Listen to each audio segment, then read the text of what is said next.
Hello বাচ্চারা, আজ আমরা শুনবো পরী ও রাক্ষস নামক গল্পটি। শুরু করা যাক তাহলে। জঙ্গলের মধ্যে বসে বসে একটি ছোট খরগোশ তার খাবার খাচ্ছিল।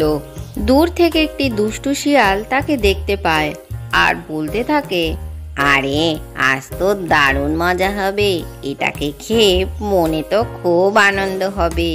এই বলে সে তার কাছে চলে আসে। তুমি কোথা থেকে এলে? আমাকে মেরো না। এই কথা বলতে বলতেই শিয়ালটি তার উপরে ঝাঁপিয়ে পড়তে যাবে, এমন সময় লাল শিয়াল এসে তার উপরে ঝাঁপিয়ে পড়ে এবং তাকে প্রচণ্ড মারধর করে সেখান থেকে ভাগিয়ে দেয়। তোমাকে অনেক ধন্যবাদ লাল শিয়াল। আরে ঠিক আছে, তুমি তো বুঝেই গেলে আমি কতটা উপকারী, তাই জঙ্গলে সবাইকে গিয়ে বলো আমাকে যেন এই জঙ্গলের রাজা বানিয়ে দেয়। এই কথা ছোট খরগোশ গিয়ে জঙ্গলের রাজা শের খানকে বলে। শের খান তখন লাল শিয়ালকে ডেকে পাঠায় সভাতে। আরে লাল শিয়াল, তুমি নাকি এই জঙ্গলের রাজা হতে চেয়েছো, যেটা তো কোনোদিনই সম্ভব নয়।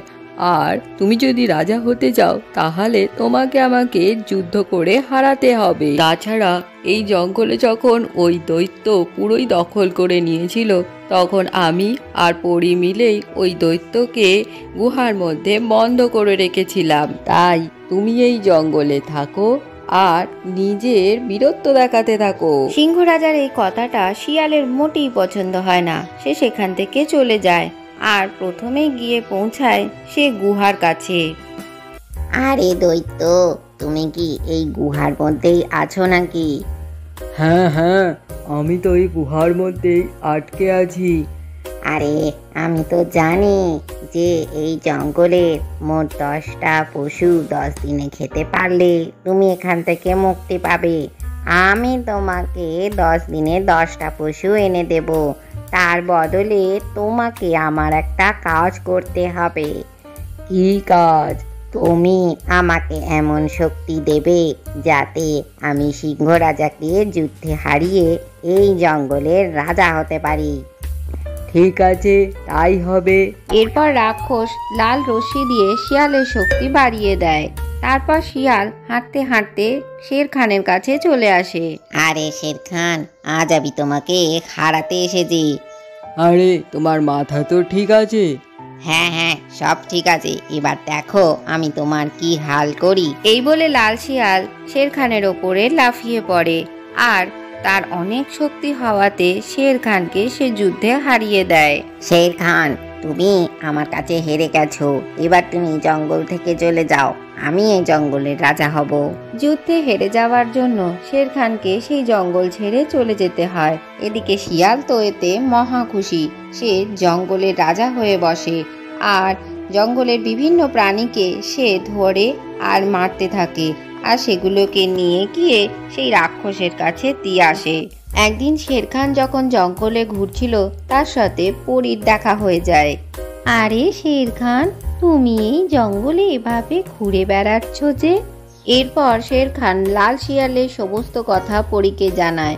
পরী তখন তাকে বলে, এটা তো কোনো মতেই সম্ভব নয় যে শিয়ালের ক্ষমতা তোমার থেকে বেশি হয়ে গেছে। আমার মনে হয় শিয়াল ওই দৈত্যর সাথে মিলে কিছু একটা ঘটিয়েছে। চলো আমরা ওই গুহার কাছে যাই, তাহলেই সব কিছু বুঝতে পারবো। এরপর পরী তার জাদুর কাঠি দিয়ে জাদু করে নিজে আর সিংহ রাজাকে সেখান থেকে উধাও করে নিয়ে চলে যায় গুহার কাছে। তারা গাছের আড়ালে লুকিয়ে লুকিয়ে দেখে লাল শিয়াল একটি মরা খরগোশ নিয়ে সেই গুহার ভেতরে চলে যায়। এইসব দেখে পরী আর সিংহ মহারাজ আবার জঙ্গলে ফেরত চলে আসে।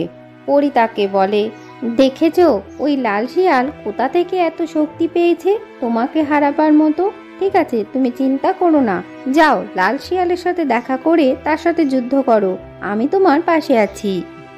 এবার জঙ্গলের মধ্যে সিংহ মহারাজের সাথে লাল শিয়ালের দেখা হয়ে যায়।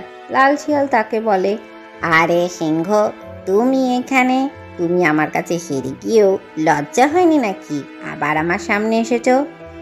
আরে লাল শিয়াল, আমি তোমার সাথে এবার যুদ্ধের জন্য একেবারে প্রস্তুত। এসো আমার সাথে যুদ্ধ করতে। সিংহ একথা বলতেই শিয়াল তার উপরে লাফাতে যাবে। পরী লাল শিয়ালের থেকে সমস্ত ক্ষমতা কেড়ে নেয়। এরপরে লাল শিয়াল আর সিংহের মধ্যে যুদ্ধ শুরু হলে লাল শিয়াল সেই যুদ্ধে হেরে যায়। যাও লাল শিয়াল, তুমি যুদ্ধে পরাজিত হয়েছো। এই জঙ্গল ছেড়ে তুমি এক্ষুনি চলে যাও। আরে আমি কিভাবে হেরে গেলাম? আমি তো অনেক শক্তি সঞ্চয় করেছিলাম। তখনই সেখানে পরী এসে হাজির হয় আর সে তাকে বলে, তুমি রাক্ষসের সহযোগিতায় নিজের শক্তি বাড়িয়েছিলে, সেই শক্তি আমি আজ কেড়ে নিয়েছি। যাও, তুমি এই জঙ্গল থেকে চলে যাও। তুমি রাজা হওয়ার একেবারেই উপযুক্ত নও, তোমার মধ্যে লোভই ভরপুর। আজকের গল্পটি থেকে কি শিখলে বাচ্চারা? কখনোই অতি লোভ করতে নেই। ভিডিওটি ভালো লাগলে চ্যানেলটিকে লাইক ও শেয়ার করে সাবস্ক্রাইব করে দিও।